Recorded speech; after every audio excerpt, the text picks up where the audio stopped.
Hello, this is Eric Beaver. I'm going to give you a quick tour of how to use Tinkercad to create some circuits, do some circuit simulations, so that you can play around and see how Ohm's law um, is really applicable to your simple resistor circuits. So if you haven't done so already, you'll need to sign up for an account with Tinkercad. I will recommend that you do this. They don't send you any spam. They are a credible company. They don't sell your information. If you have a junk email account or a throwaway email account, you can use that to sign up. But just go through the sign up process, and whenever you're done with that, come back here and we'll get started. I will go ahead and log into my account so that I can start playing and show you what we need to do. Now that you've logged in, you should have your dashboard in front of you. It probably comes up to 3D designs, but there's the circuits section, which is what we're going to use today. And I already have a simulation here that we'll come back to in a little bit. But for now, just go ahead and click on Create New Circuit. What that's going to do is it's going to bring up a workspace here for you. It's going to give it some goofy name. We can change that later. And basic components here with which to build your circuit. So the first thing I'm going to do is I'm going to bring in a 9-volt battery. And to simulate a load, we're going to bring in a resistor. And when we bring that in, we can see that we can change the resistance value. I'm going to change that to 2 kiloohms or 2,000 ohms. And we can connect that up to our battery by simply clicking on the terminals and drawing lines. And when we go up here to start simulation, we see that it's running. It doesn't really do anything because we just have electrons flowing through a resistor. But why don't we stick some meters on this so we can see what kind of voltages and currents we're going to get out of this. So I'm going to go ahead and stop the simulation. And down here somewhere is our multimeter. And I'm going to bring in 2 multimeters. One's going to be voltage, this one here. And this one we're going to change to amps. So we're going to measure current with this one. Now, in order to measure the current flowing through our resistor, it has to be the multimeter has to be in series with the resistor. So I'm going to delete this wire and I'm going to replace it by connecting the ammeter in line. And when I'm measuring voltage, I measure voltage across or in parallel with a resistor, and we're ready to go. Now when I click Start Simulation, I get a negative current and a negative voltage, and that's simply because of the terminals on my meter. My red should have been connected to this side, and my negative should have been connected to this side of the resistor. And since conventional current flows this way, again, it should have gone into the red and come out the black to the negative terminal on the battery. So that's why both of these are backwards. I can stop the simulation and reverse this if I like, so that I get the proper signs. Oops, not sure what it's. Looks like it's frozen. Hold on. Okay, I'm not sure what happened there, but all I did was close my window and then reopen my account, and I'm back in.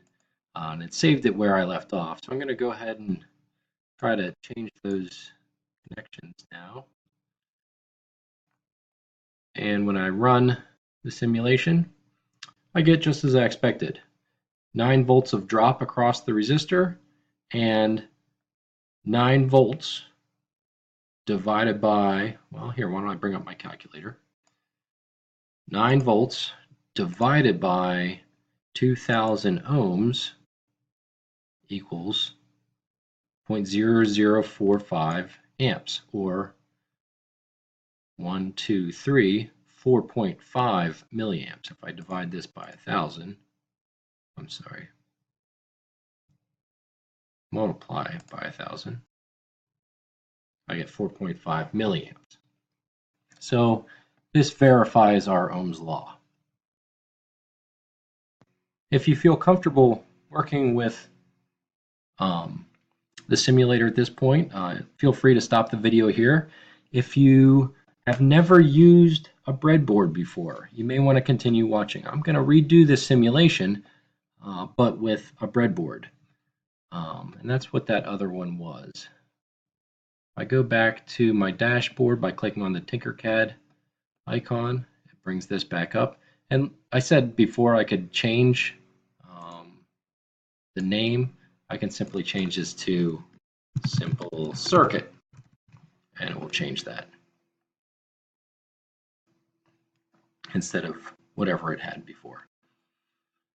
Now, if I open up my simple breadboard, I've already brought in my different objects. Give it a second to load here. So I've got a breadboard, my resistor, and my 9-volt battery. I've got my voltmeter and my ammeter, and I'm going to just simply make some connections. And if you haven't used the breadboard before, what you commonly have are power rails on the sides. So if I bring power into anywhere on this positive rail, it'll provide power to any one of these other jumper points. If I bring in the negative to this rail, again, I can tie in that anywhere else. So these rails run horizontally, and these rails run vertically. Okay, so this resistor, this terminal on the resistor connects to any of those other 4 spots. So let me show you how this works.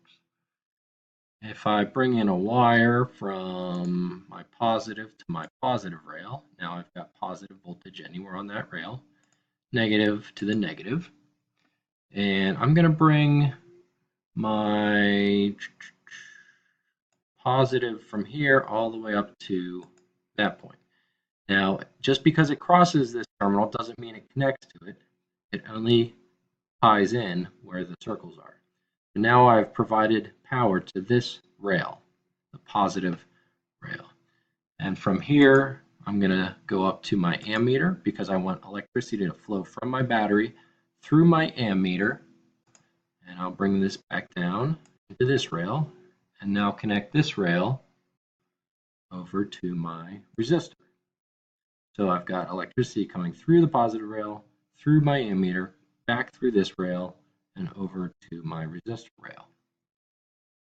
And if I come over here to the rail that the resistor terminates to, and I come down to my negative, I've completed the circuit.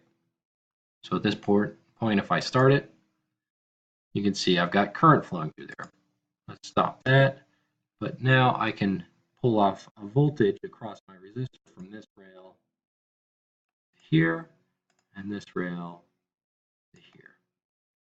And this is more representative of how you would create a circuit in real life, because breadboards are great for building circuits, prototyping ideas, and just creating flexible designs. Again, we'll start this and we get the desired results. Any questions, please contact me. I'm happy to help you step through this, but I really encourage you to continue playing with the simulator and playing with all the various components. You can go in and you can view all the components. There are hundreds of different components that do all kinds of different things. There's Arduino microcontrollers in here. You can program them to do different things. And it's really quite a powerful tool. But I hope this helps you with your assignment. And again, if you have any questions, please come see me.